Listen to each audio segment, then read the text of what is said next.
Paper 72. Government on a Neighboring Planet. By permission of Lanaforge and with the approval of the Most High's Evidentia, I am authorized to narrate something of the social, moral, and political life of the most advanced human race living on a not far distant planet belonging to the Satania system. Of all the Satania worlds which became isolated because of participation in the Lucifer Rebellion, this planet has experienced a history most like that of Urantia. The similarity of the two spheres undoubtedly explains why permission to make this extraordinary presentation was granted, for it is most unusual for the system rulers to consent to the narration on one planet of the affairs of another. This planet, like Urantia, was led astray by the disloyalty of its planetary prince in connection with the Lucifer Rebellion. It received a material son shortly after Adam came to Urantia, and this son also defaulted, leaving the sphere isolated, since a magisterial son has never been bestowed upon its mortal races. 1. The Continental Nation.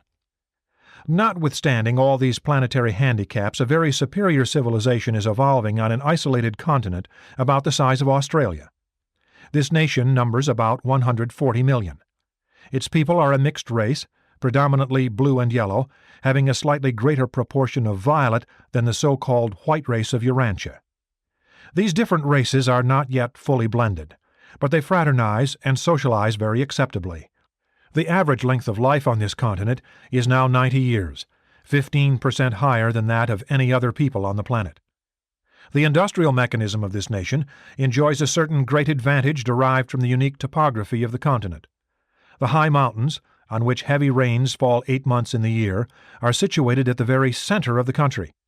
This natural arrangement favors the utilization of water power and greatly facilitates the irrigation of the more arid western quarter of the continent. These people are self-sustaining.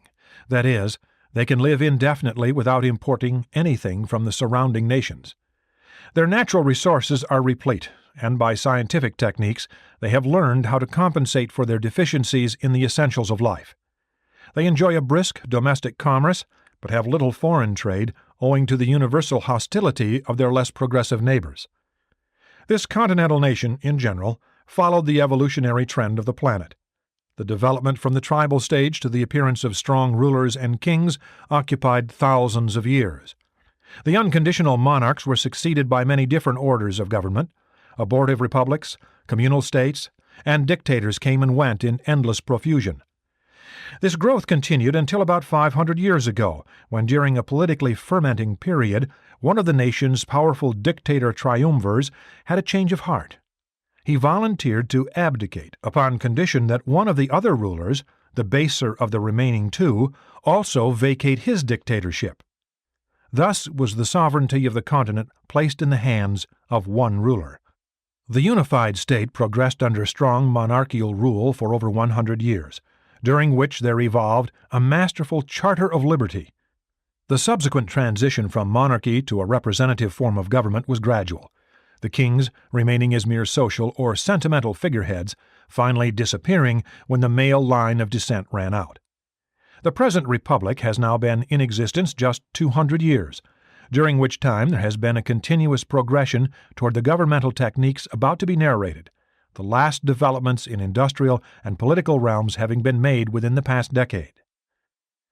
2. Political organization. This continental nation now has a representative government with a centrally located national capital. The central government consists of a strong federation of 100 comparatively free states. These states elect their governors and legislators for 10 years, and none are eligible for re-election. State judges are appointed for life by the governors and confirmed by their legislatures, which consist of one representative for each 100,000 citizens. There are 5 different types of metropolitan government, depending on the size of the city, but no city is permitted to have more than 1 million inhabitants. On the whole, these municipal governing schemes are very simple, direct, and economical. The few offices of city administration are keenly sought by the highest types of citizens. The federal government embraces 3 coordinate divisions: executive, legislative, and judicial. The federal chief executive is elected every 6 years by universal territorial suffrage. He is not eligible for re-election except upon the petition of at least 75 state legislatures concurred in by the respective state governors, and then but for one term. He is advised by a super cabinet composed of all living ex-chief executives. The legislative division embraces three houses. 1. The upper house is elected by industrial, professional, agricultural, and other groups of workers balloting in accordance with economic function. 2. The lower house is elected by certain organizations of society embracing the social, political, and philosophic groups not included in industry or the professions. All citizens in good standing participate in the election of both classes of representatives, but they are differently grouped, depending on whether the election pertains to the upper or lower house. 3.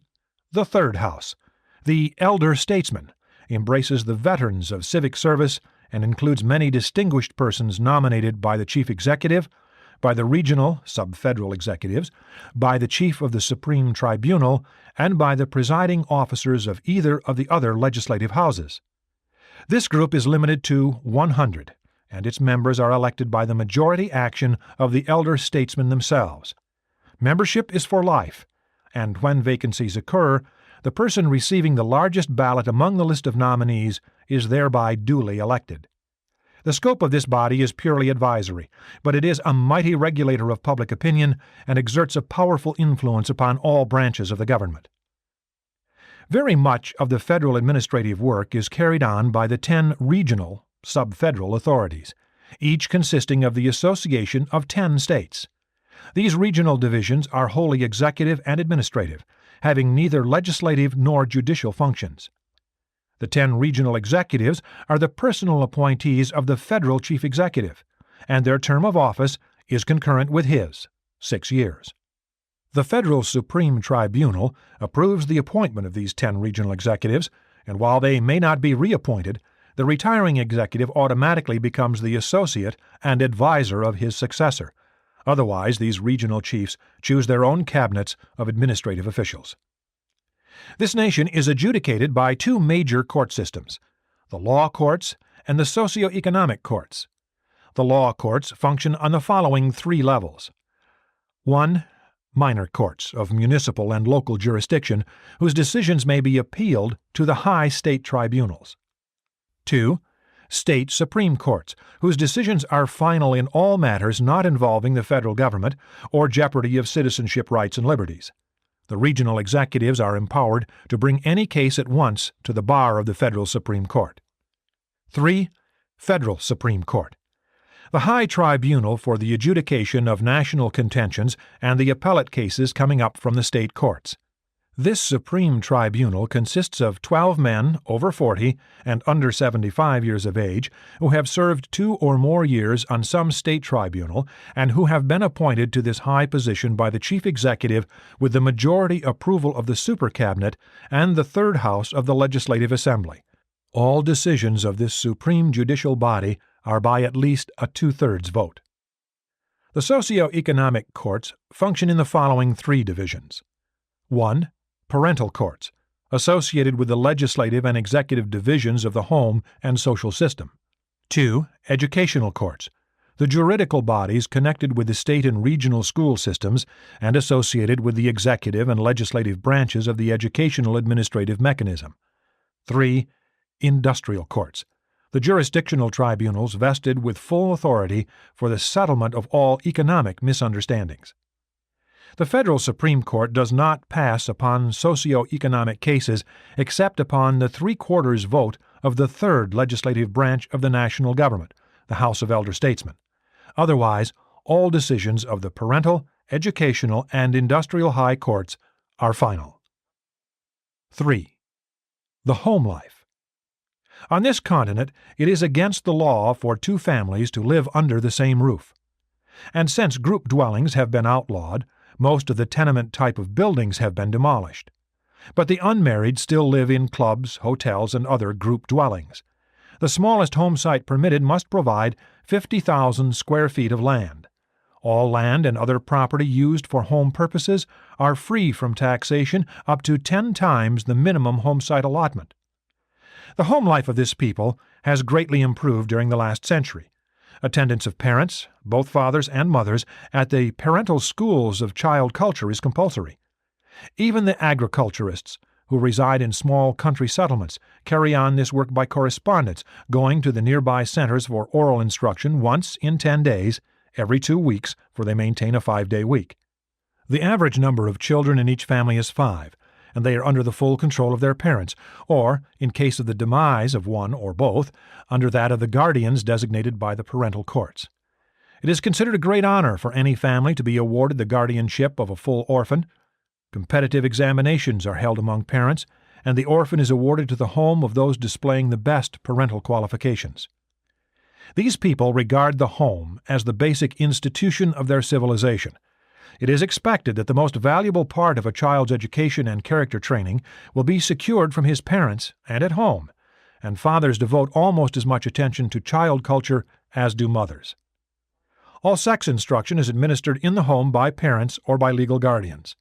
Moral instruction is offered by teachers during the rest periods in the school shops, but not so with religious training, which is deemed to be the exclusive privilege of parents, religion being looked upon as an integral part of home life. Purely religious instruction is given publicly only in the temples of philosophy, no such exclusively religious institutions as the Urantia churches having developed among this people. In their philosophy, religion is the striving to know God and to manifest love for one's fellows through service for them. But this is not typical of the religious status of the other nations on this planet. Religion is so entirely a family matter among these people that there are no public places devoted exclusively to religious assembly. Politically, church and state, as Urantians are wont to say, are entirely separate, but there is a strange overlapping of religion and philosophy.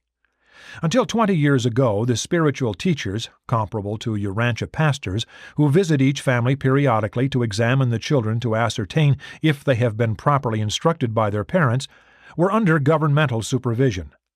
These spiritual advisors and examiners are now under the direction of the newly created Foundation of Spiritual Progress, an institution supported by voluntary contributions.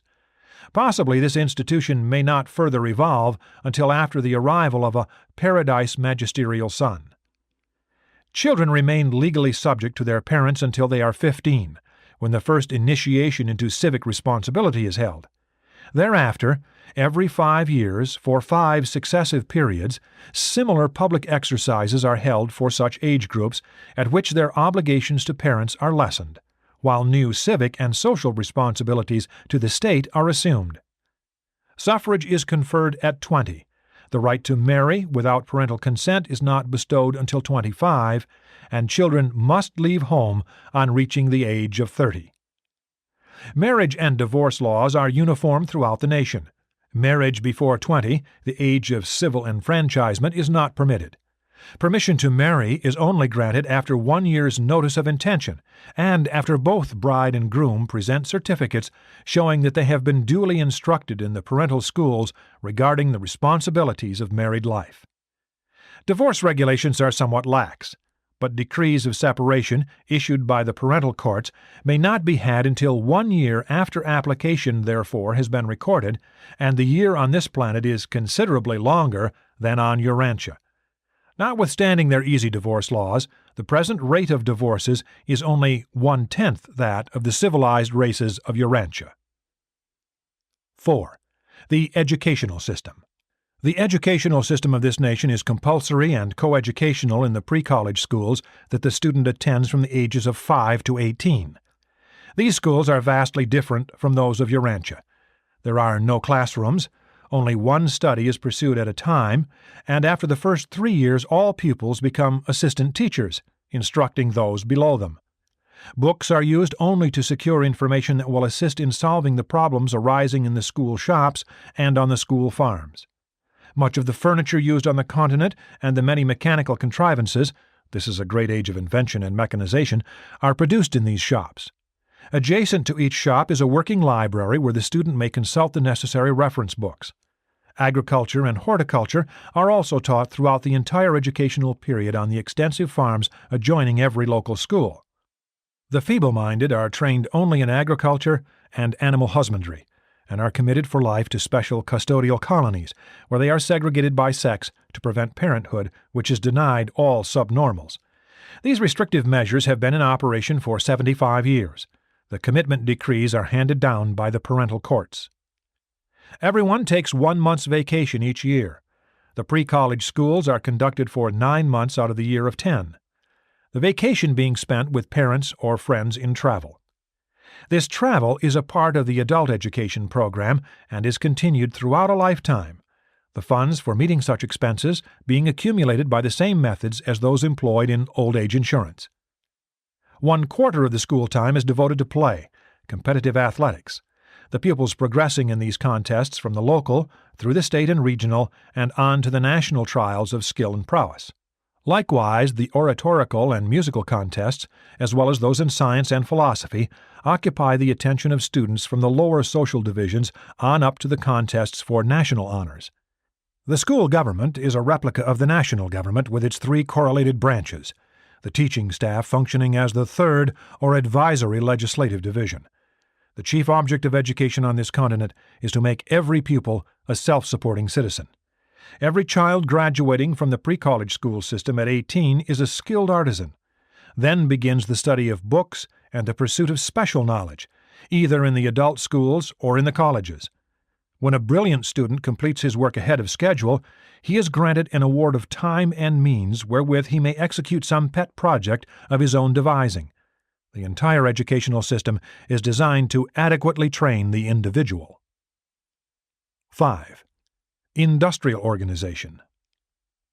The industrial situation among this people is far from their ideals. Capital and labor still have their troubles, but both are becoming adjusted to the plan of sincere cooperation. On this unique continent, the workers are increasingly becoming shareholders in all industrial concerns. Every intelligent laborer is slowly becoming a small capitalist.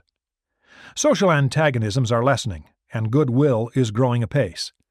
No grave economic problems have arisen out of the abolition of slavery over 100 years ago, since this adjustment was effected gradually by the liberation of 2% each year. Those slaves who satisfactorily passed mental, moral, and physical tests were granted citizenship. Many of these superior slaves were war captives or children of such captives. Some 50 years ago, they deported the last of their inferior slaves, and still more recently they are addressing themselves to the task of reducing the numbers of their degenerate and vicious classes. These people have recently developed new techniques for the adjustment of industrial misunderstandings and for the correction of economic abuses which are marked improvements over their older methods of settling such problems. Violence has been outlawed as a procedure in adjusting either personal or industrial differences. Wages, profits, and other economic problems are not rigidly regulated, but they are in general controlled by the industrial legislatures, while all disputes arising out of industry are passed upon by the industrial courts. The industrial courts are only 30 years old but are functioning very satisfactorily. The most recent development provides that hereafter the industrial courts shall recognize legal compensation as falling in 3 divisions.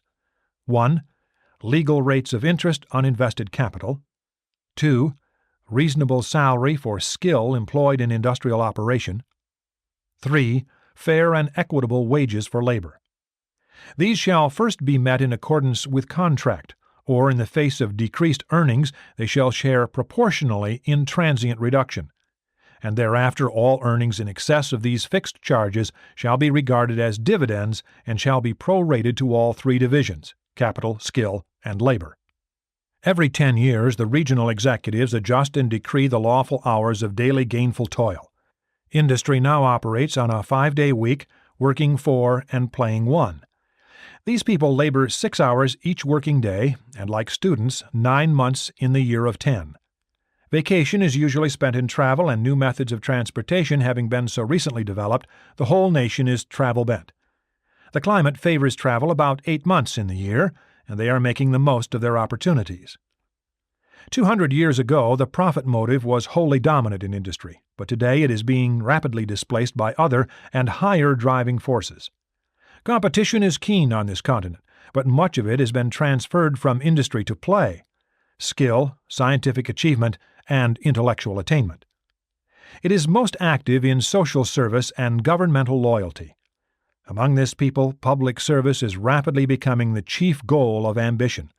The richest man on the continent works 6 hours a day in the office of his machine shop and then hastens over to the local branch of the School of Statesmanship, where he seeks to qualify for public service. Labor is becoming more honorable on this continent, and all able-bodied citizens over 18 work either at home and on farms, at some recognized industry, on the public works where the temporarily unemployed are absorbed, or else in the corps of compulsory laborers in the mines. These people are also beginning to foster a new form of social disgust for both idleness and unearned wealth. Slowly but certainly they are conquering their machines. Once they too struggled for political liberty and subsequently for economic freedom. Now they are entering upon the enjoyment of both, while in addition they are beginning to appreciate their well-earned leisure, which can be devoted to increased self-realization. 6. Old age insurance. This nation is making a determined effort to replace the self-respect destroying type of charity by dignified government insurance guarantees of security in old age. This nation provides every child an education and every man a job. Therefore, can it successfully carry out such an insurance scheme for the protection of the infirm and aged? Among this people, all persons must retire from gainful pursuit at 65, unless they secure a permit from the State Labor Commissioner, which will entitle them to remain at work until the age of 70. This age limit does not apply to government servants or philosophers. The physically disabled or permanently crippled can be placed on the retired list at any age by court order countersigned by the Pension Commissioner of the regional government. The funds for old age pensions are derived from 4 sources. 1. 1 day's earnings each month are requisitioned by the federal government for this purpose, and in this country everybody works. 2. Bequests. Many wealthy citizens leave funds for this purpose. 3. The earnings of compulsory labor in the state mines. After the conscript workers support themselves and set aside their own retirement contributions, all excess profits on their labor are turned over to this pension fund. 4. The income from natural resources. All natural wealth on the continent is held as a social trust by the federal government, and the income therefrom is utilized for social purposes, such as disease prevention, education of geniuses, and expenses of especially promising individuals in the statesmanship schools. 1/2 of the income from natural resources goes to the Old Age Pension Fund. Although state and regional actuarial foundations supply many forms of protective insurance, old age pensions are solely administered by the federal government through the 10 regional departments. These government funds have long been honestly administered. Next to treason and murder, the heaviest penalties meted out by the courts are attached to betrayal of public trust. Social and political disloyalty are now looked upon as being the most heinous of all crimes. 7. Taxation. The federal government is paternalistic only in the administration of old age pensions and in the fostering of genius and creative originality. The state governments are slightly more concerned with the individual citizen, while the local governments are much more paternalistic or socialistic. The city, or some subdivision thereof, concerns itself with such matters as health, sanitation, building regulations, beautification, water supply, lighting, heating, recreation, music, and communication. In all industry, first attention is paid to health. Certain phases of physical well-being are regarded as industrial and community prerogatives, but individual and family health problems are matters of personal concern only. In medicine, as in all other purely personal matters, it is increasingly the plan of government to refrain from interfering. Cities have no taxing power. Neither can they go in debt. They receive per capita allowances from the state treasury and must supplement such revenue from the earnings of their socialistic enterprises and by licensing various commercial activities. The rapid transit facilities, which make it practical greatly to extend the city boundaries, are under municipal control. The city fire departments are supported by the fire prevention and insurance foundations, and all buildings, in city or country, are fireproof, have been for over 75 years. There are no municipally appointed peace officers. The police forces are maintained by the state governments. This department is recruited almost entirely from the unmarried men between 25 and 50.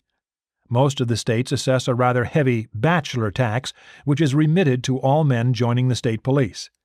In the average state, the police force is now only 1/10 as large as it was 50 years ago. There is little or no uniformity among the taxation schemes of the 100 comparatively free and sovereign states, as economic and other conditions vary greatly in different sections of the continent. Every state has 10 basic constitutional provisions which cannot be modified except by consent of the federal Supreme Court, and one of these articles prevents levying a tax of more than 1% on the value of any property in any 1 year, home sites, whether in city or country, being exempted. The federal government cannot go in debt, and a 3/4 referendum is required before any state can borrow, except for purposes of war. Since the federal government cannot incur debt, in the event of war the National Council of Defense is empowered to assess the states for money, as well as for men and materials, as it may be required. But no debt may run for more than 25 years. Income to support the federal government is derived from the following 5 sources. 1. Import duties. All imports are subject to a tariff designed to protect the standard of living on this continent, which is far above that of any other nation on the planet. These tariffs are set by the highest industrial court after both houses of the Industrial Congress have ratified the recommendations of the Chief Executive of Economic Affairs, who is the joint appointee of these 2 legislative bodies. The upper industrial house is elected by labor, the lower by capital. 2. Royalties. The federal government encourages invention and original creations in the 10 regional laboratories, assisting all types of geniuses, artists, authors, and scientists, and protecting their patents. In return, the government takes 1/2 the profits realized from all such inventions and creations, whether pertaining to machines, books, artistry, plants, or animals. 3. Inheritance tax. The federal government levies a graduated inheritance tax ranging from 1 to 50%, depending on the size of an estate as well as on other conditions. 4. Military equipment. The government earns a considerable sum from the leasing of military and naval equipment for commercial and recreational usages. 5.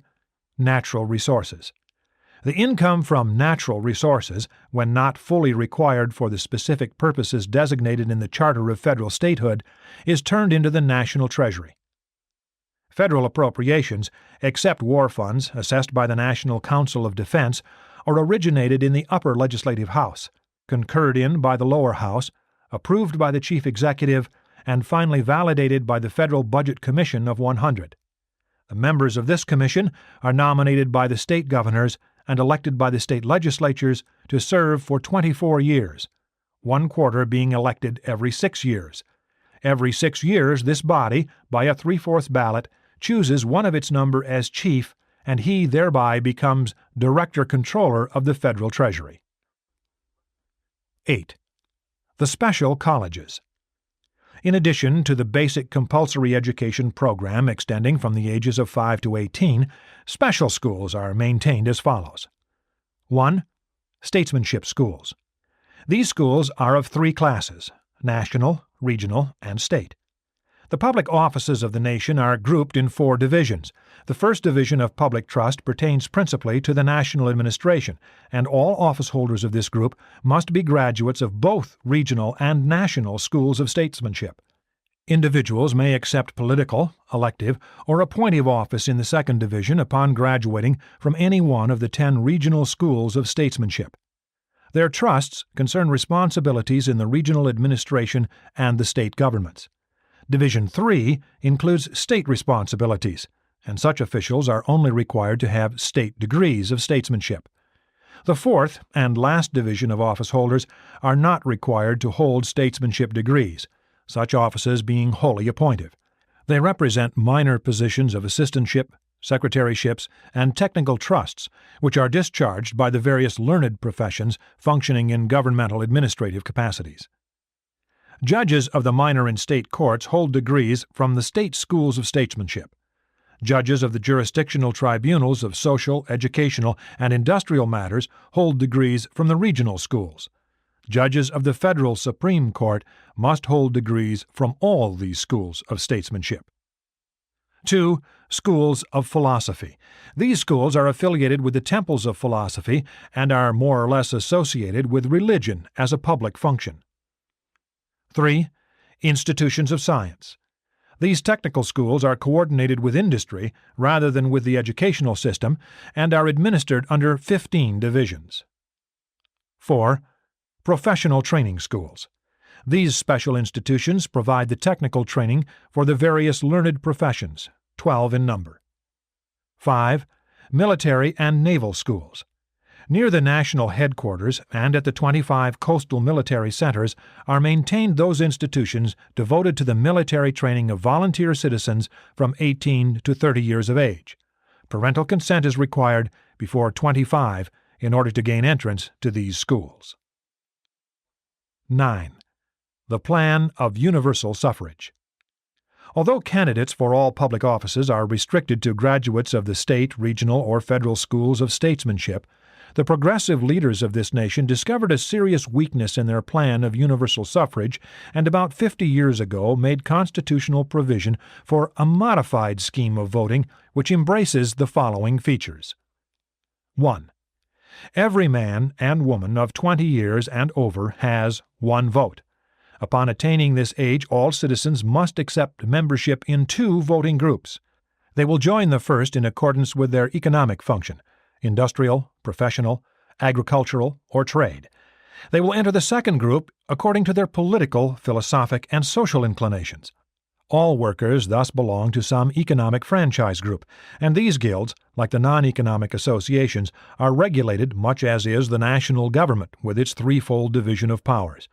Registration in these groups cannot be changed for 12 years. 2.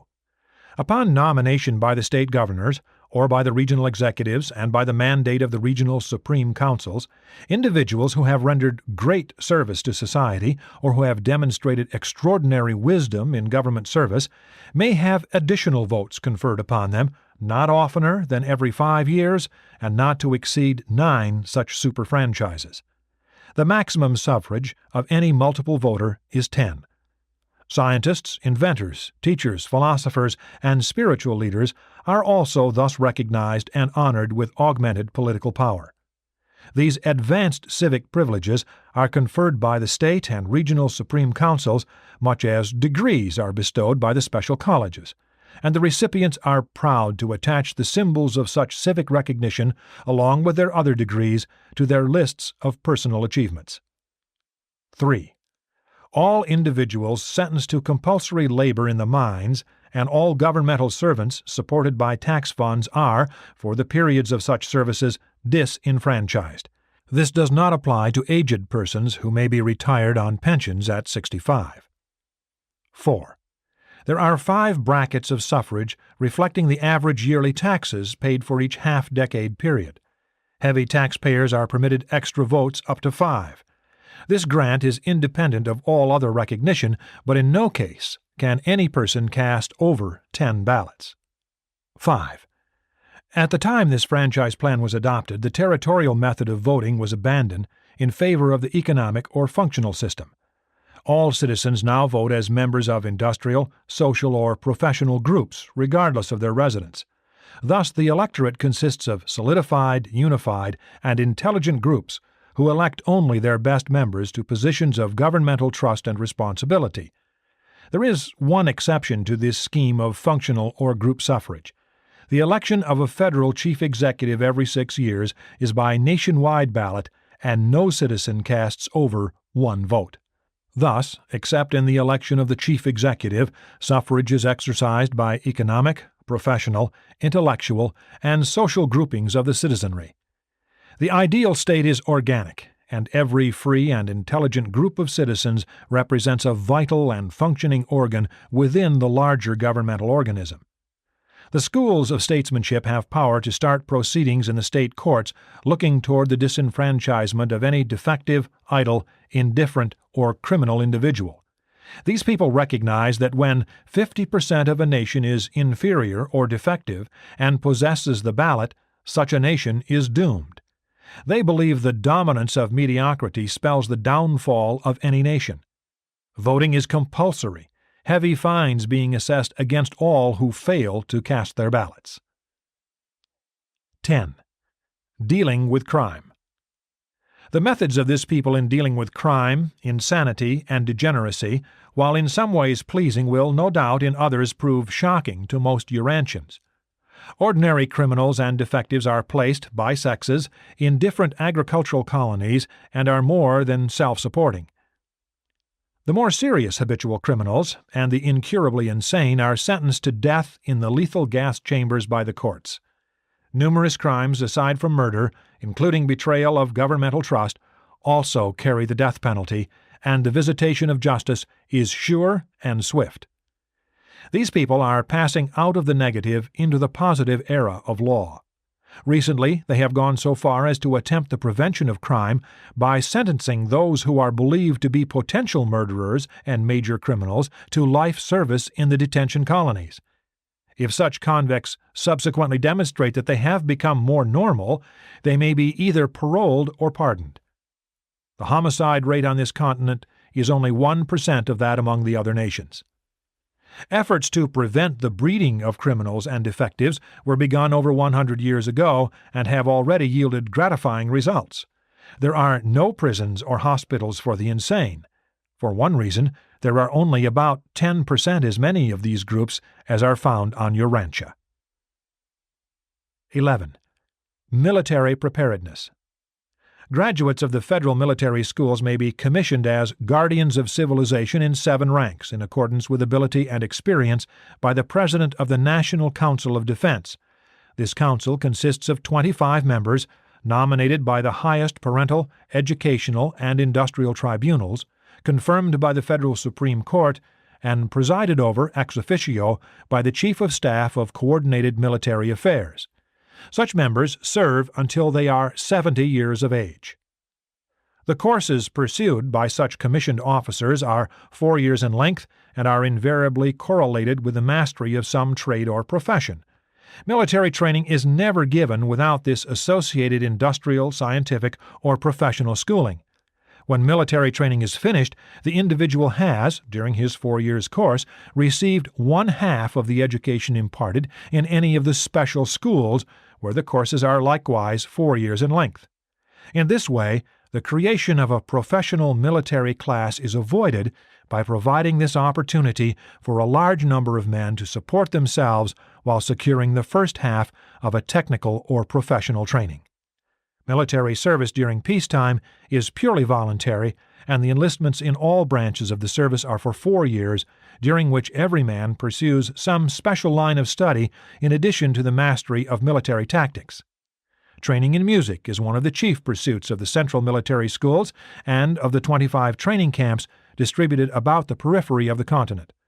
During periods of industrial slackness, many thousands of unemployed are automatically utilized in upbuilding the military defenses of the continent on land and sea and in the air.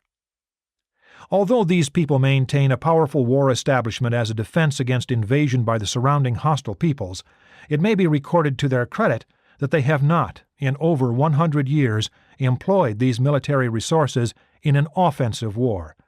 They have become civilized to that point where they can vigorously defend civilization without yielding to the temptation to utilize their war powers in aggression. There have been no civil wars since the establishment of the United Continental State, but during the last 2 centuries these people have been called upon to wage 9 fierce defensive conflicts, 3 of which were against mighty confederations of world powers. Although this nation maintains adequate defense against attack by hostile neighbors, it pays far more attention to the training of statesmen, scientists, and philosophers. When at peace with the world, all mobile defense mechanisms are quite fully employed in trade, commerce, and recreation. When war is declared, the entire nation is mobilized. Throughout the period of hostilities, military pay obtains in all industries, and the chiefs of all military departments become members of the Chief Executive's cabinet. 12. The other nations. Although the society and government of this unique people are in many respects superior to those of the Urantia nations, it should be stated that on the other continents, there are 11 on this planet, The governments are decidedly inferior to the more advanced nations of Urantia. Just now, this superior government is planning to establish ambassadorial relations with the inferior peoples, and for the first time, a great religious leader has arisen who advocates the sending of missionaries to these surrounding nations. We fear they are about to make the mistake that so many others have made when they have endeavored to force a superior culture and religion upon other races.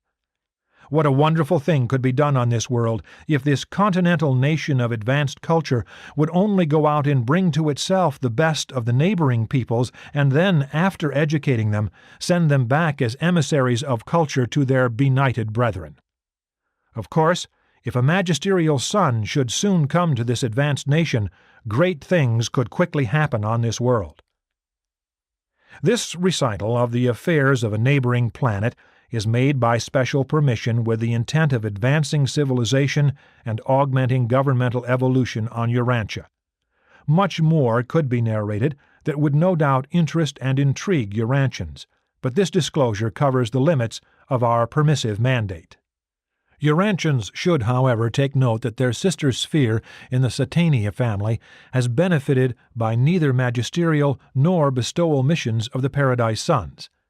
Neither are the various peoples of Urantia set off from each other by such disparity of culture as separates the continental nation from its planetary fellows.